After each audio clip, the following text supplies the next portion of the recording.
Très bien, donc j'ai beaucoup hésité à qui j'allais poser la question qui nous était demandé de poser à un des candidats. Et finalement, je me suis décidé, puisqu'il y a une question sur les premiers écrits qui ont été donnés, et je l'ai posé à M. Henry. Bernard Henry, quand vous avez présenté les premiers documents, vous avez parlé de la création d'une université, une école hôtelière. Écoutez, Coluche aurait dit « Je suis surpris d'être étonné » ou « Les bras m'en tombent des mains », puisque je ne peux pas imaginer qu'un homme, quel qu'il soit, et particulièrement vous, ne puisse pas savoir que dans une ville, la compétence et la formation n'est pas celle du maire de la ville de Saumur, mais bien celle de la région, de l'État et potentiellement de la communauté d'agglomération.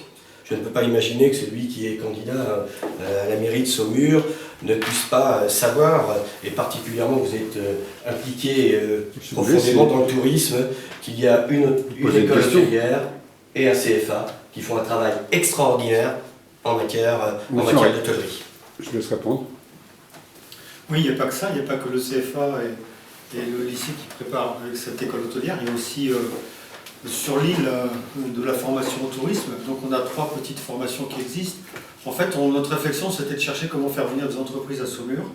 On a un peu cherché, et quand on analyse, on demande quelle est la dominante dans le département, la caractéristique de Saumur, c'est le tourisme. Bon, on a des gens ici qui ont plein d'établissements et qui cherchent souvent du monde et des personnes de qualité formées.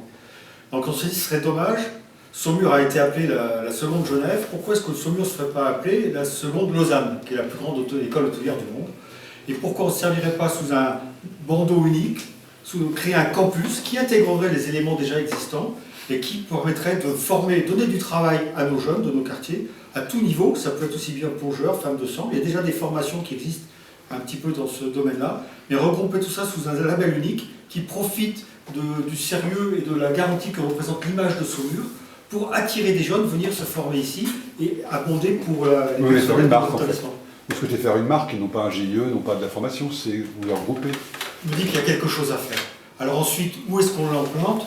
Il y a par exemple au Voldenay, il y a un grand terrain prévu pour un lotissement qui était prévu il y a 20 ans, qui répond à des problèmes d'il y a 20 ans et qui sont un petit peu des problèmes qui ne répondent plus aux besoins d'aujourd'hui. Peut-être que là-haut, on pourrait implanter un grand bâtiment un petit peu luxueux qui ressemblerait à un hôtel de luxe qui servirait d'école hôtelière. On pourrait faire... Vous croyez que c'est le rôle de la ville ou de l'agglo, ça?